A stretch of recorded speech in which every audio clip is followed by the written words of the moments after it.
Hello friends, എല്ലാവർക്കും രശ്മീസ് ക്രാഫ്റ്റ്സിലേക്ക് ഒന്നുകൂടി സ്വാഗതം. എല്ലാവർക്കും ഹാപ്പി ദീപാവലി. ഇന്ന് ഞാൻ തയ്യാറാക്കിയിരിക്കുന്നത് സ്വാദിഷ്ടമായ നമ്മുടെ കേരള സ്റ്റൈല് കറുത്ത അലുവയാണ്. എങ്ങനെ തയ്യാറാക്കുന്നു നോക്കാം. ഒരു പാനിൽ ഉരുക്കിയ ശർക്കരയാണ് ഞാനിപ്പോൾ ഒഴിച്ചു കൊടുത്തിരിക്കുന്നത്. കുറച്ച് നെയ്യ് ഒഴിച്ച്, ഒരു 1/4 ടീസ്പൂൺ നെയ്യ് ഒഴിച്ചു കൊടുത്തതിന് ശേഷം ഉരുക്കിയ ശർക്കര പാനി ഒഴിച്ചു കൊടുത്തു. ഇനി നമുക്ക് തേങ്ങാപ്പാൽ ഒഴിച്ചു കൊടുക്കാം. തേങ്ങാപ്പാൽ ഞാനൊരു 1/2 കപ്പോളം ഒഴിച്ചു കൊടുത്തു. ഇനി അതിലേക്ക് ഞാൻ അരിപ്പൊടിയാണ് ചേർത്ത് കൊടുക്കുന്നത്. ഒരു 1/4 കപ്പ് അരിപ്പൊടി ചേർത്ത് കൊടുത്തു. നല്ലതുപോലെ ഇളക്കി യോജിപ്പിക്കണം. ചെറുതായിട്ട് കട്ടയൊക്കെ കെട്ടുന്ന പോലെ കാണും, കുഴപ്പമില്ല. നമ്മളത് ഉടച്ചുടച്ച് തേങ്ങാപ്പാൽ ചേർത്ത് ഉടച്ചുടച്ച് ഇളക്കിയെടുത്താൽ മതി. ഫ്ലെയിം ഓൺ ചെയ്ത് അരിപ്പൊടി ഇട്ടതിന് ശേഷം പിന്നെ നമ്മൾ കൈ മാറ്റാതെ ഇളക്കിക്കൊണ്ടിരിക്കുക. കുറച്ചായിട്ട് തേങ്ങാപ്പാൽ ഒഴിച്ച് ഇളക്കിക്കൊണ്ടിരിക്കുക. മധുരം നോക്കുക. മധുരം കറക്റ്റ് അല്ലെങ്കിൽ ഇടയ്ക്ക് കുറച്ച് ശർക്കരപ്പാനി കൂടി ഒഴിച്ചു കൊടുക്കാം.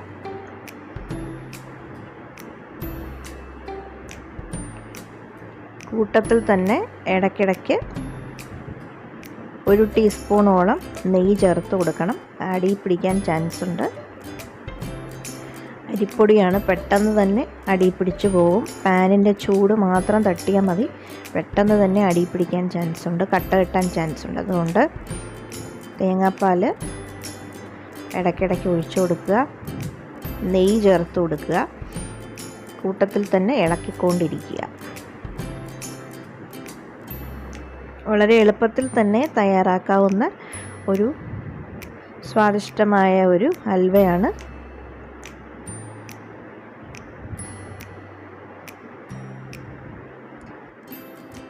മധുരം കുറവാണെന്ന് തോന്നിയതുകൊണ്ട് ഞാൻ കുറച്ചുകൂടെ ശർക്കരപ്പാനി ചേർത്ത് കൊടുത്തു.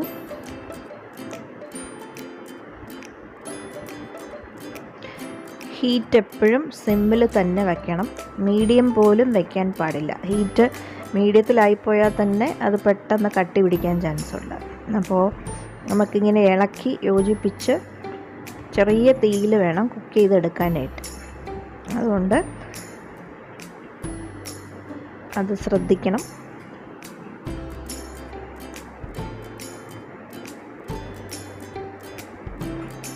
നെയ്യ് കുറച്ച് കൂടുതൽ തന്നെ നമുക്ക് ആഡ് ചെയ്യണം.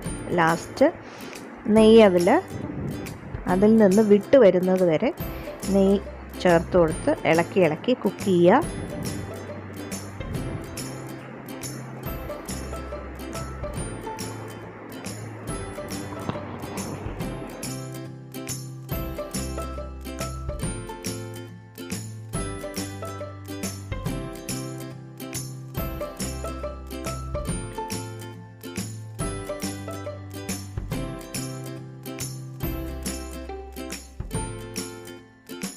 ഇപ്പോൾ നിങ്ങൾക്ക് കാണാം, ഹൽവയുടെ കളറ് ചെറുതായിട്ട് ഡാർക്കായി തുടങ്ങിയിട്ടുണ്ട്. നെയ്യ് പതുക്കെ റിലീസായി തുടങ്ങിയിട്ടുണ്ട്. അതിനകത്തുനിന്ന് അണ്ടിപ്പരിപ്പ്, കുറച്ച് മുന്തിരി, ഏലക്ക പൊടിച്ചതും കൂടി ചേർത്ത് ഇളക്കാം. നമുക്ക് വേറെ ഇൻഗ്രീഡിയൻസ് ഒന്നുമില്ല.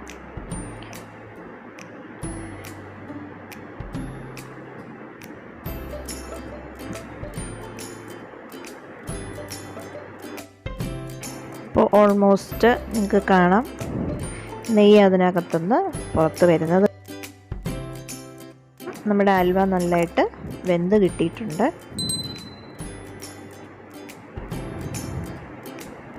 കുറച്ചുകൂടി ഏലക്ക പൊടിച്ചത് ഞാൻ ചേർത്ത് കൊടുത്തു.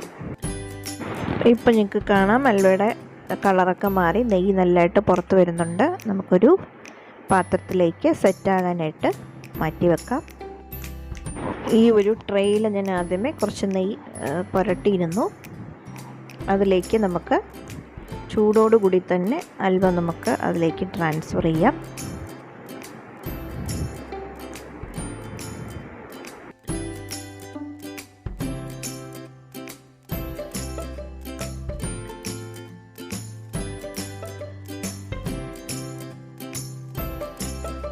നല്ലതുപോലെ തണുത്ത് ഒരു 2-3 മണിക്കൂർ കഴിയുമ്പോൾ കറക്റ്റായിട്ട് നമുക്ക് ഹൽവ അതിൽ നിന്ന് കട്ട് ചെയ്തെടുക്കാവുന്നതാണ്.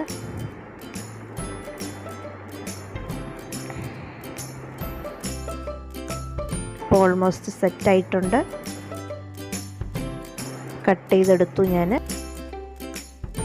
നമ്മുടെ കറുത്ത ഹൽവ ഇവിടെ തയ്യാറായി കഴിഞ്ഞു. എല്ലാവർക്കും എൻ്റെ ഈ വീഡിയോ ഇഷ്ടപ്പെട്ടെന്ന് വിചാരിക്കുന്നു.